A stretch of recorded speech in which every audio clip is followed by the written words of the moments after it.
ఇప్పుడు చాలా ఇష్టం నువ్వంటే. ఇప్పుడు ఆ ప్రేమ ఇప్పుడు ఓట్లుగా కన్వర్ట్ ఎందుకు అవ్వలేదని మీ ఉద్దేశం?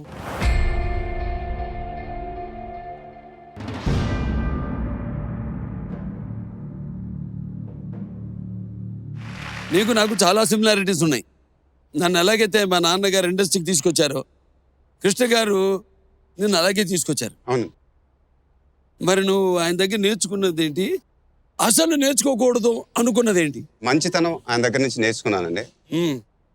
ఆ మంచితనం కూడా నేర్చుకోకూడదు అనుకుంటున్నానండి. మంచితనం అంటేనే అడ్వాంటేజ్ తీసుకుంటారు.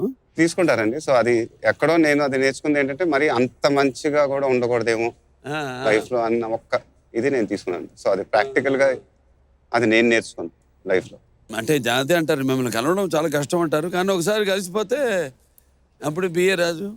బిఏ రాజు నాకు బాగా క్లోజ్. ఇప్పుడు మీరు అడిగారు కాబట్టి సడన్ గా ఎవరు లేరండి బిఏ రాజుని రీప్లేస్ చేసే మనిషి. బికాస్ ఆయన చాలా క్లోజ్ నాకు. సడన్ గా ఒక 6 నెలలు క్రితం జరగడం జరిగింది. నా సినిమాలో కూడా 90% సినిమాలన్నీ పిఆర్ఓగా. So he was very close. నాన్నగారికి వీరాభిమాని. అవునండి. మీ నాన్నగారికి ఆయన పేరు యాక్చువల్ గా ఉత్తరాల రాజు అని ఆయన నిక్ నేమ్ ఉండేదండి. నువ్వు ఫ్యాన్స్ ఉత్తరాలు రాసేవారు కదా? ఉత్తరాలు రాసడానికి ఫ్యాన్స్ కి అప్పుడు ఉత్తరాలు ఉండేయండి, లెటర్స్. సో ఆ ఫ్యాన్స్ లెటర్స్ రాయడానికి బిఏ రాజు గారు పద్మాలయ ఆఫీస్ లో వచ్చి జాయిన్ అయ్యారు. సో అప్పటి నుంచి ఆయనకి ఉత్తరాల రాజు అని పేరు, నిక్ నేమ్ ఉండేది. సో మేమందరం పిల్లలుగా ఉన్నప్పుడు ఆయన చూసి పెరిగామండి. So it's a big loss మనందరికి. కృష్ణ గారికి మీకు ఒక ఆర్గన్ లాగా ఇప్పుడు పక్కనే ఉంటారు ఆయన. అంతేండి. అసలు చిన్నప్పుడు యాక్టర్ అవ్వాలని ఎందుకు అనుకున్నావు? అంటే మీ నాన్నగారిని చూసి ఇన్స్పైర్ అయ్యావా, లేక స్కూల్లో ఫాలోయింగ్ పెంచుకోవడానికి? అసలు స్కూల్లో ఎవరికి చెప్పలేదండి నేను యాక్ట్ చేస్తున్నాను. టీస్ చేసేవాడు, యాక్టింగ్ చేస్తున్నావా ఏంటి తెలుగు సినిమాలో. సో స్కూల్లో ఎవరికి చెప్పలేదండి. సో నాన్నగారు ఏంటంటే మరి ఏ జన్మలో నేను చేసుకున్న అదృష్టం తెలియదు, కానీ చిన్నప్పుడు హాలిడేస్ ఉన్నప్పుడల్లా ఒక సినిమాలో యాక్ట్ చేయించేసేవాడు నన్ను, ఊటీకి తీసుకెళ్ళి. ఎందుకంటే ప్రతి సమ్మర్ ఆయన ఏప్రిల్ మేలో ఊటీలో షూటింగ్ చేసేవాళ్ళు. అలా నాకు తెలిసే లోపల ఒక 5-6 ఏళ్లలో 5-6 సినిమాలు చేశాను. 5-6 సినిమాలు ఆడేసినాను. ఇది ఫస్ట్ పిక్చర్ పోరాటం. ఫస్ట్ సినిమా నీడ అండి. నీడ దాసనారాయణ గారు. పోరాటం అప్పుడు 84 అండి. కోడి రామకృష్ణ గారు. అవునండి, అది యాక్చువల్ గా ఫస్ట్ ఫిల్మ్. నీడలో దాని ముందు యాక్ట్ చేశానండి. సో పోరాటం నుంచి ప్రతి ఏడు ఒక్కొక్క ఫిల్మ్ సమ్మర్ హాలిడేస్ లో చేంజ్ చేసేవాళ్ళు.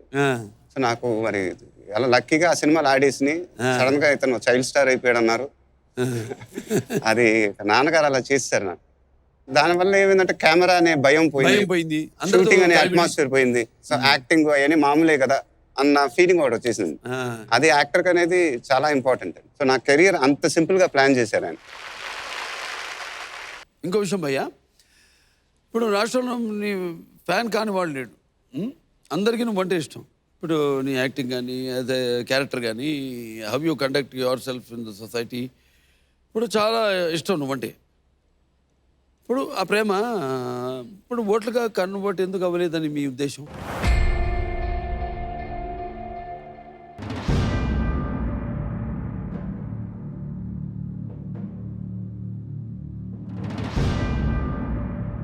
అభిమానం వేరు, అది ఓట్ల కింద టర్న్అవుట్ అవడం వేరు.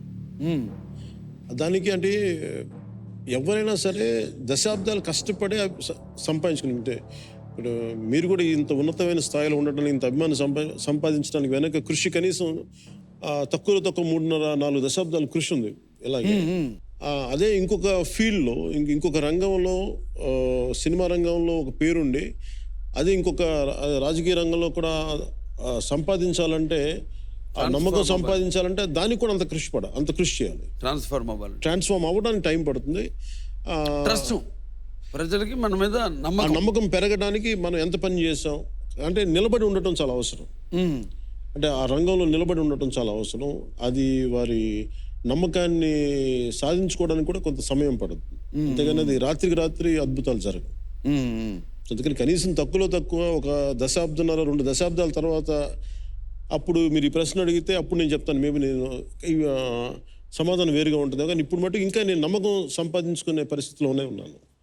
నీ టార్గెట్ రీచ్ అవుతావు, డెఫినెట్గా నువ్వు అనుకున్నది సాధిస్తావు.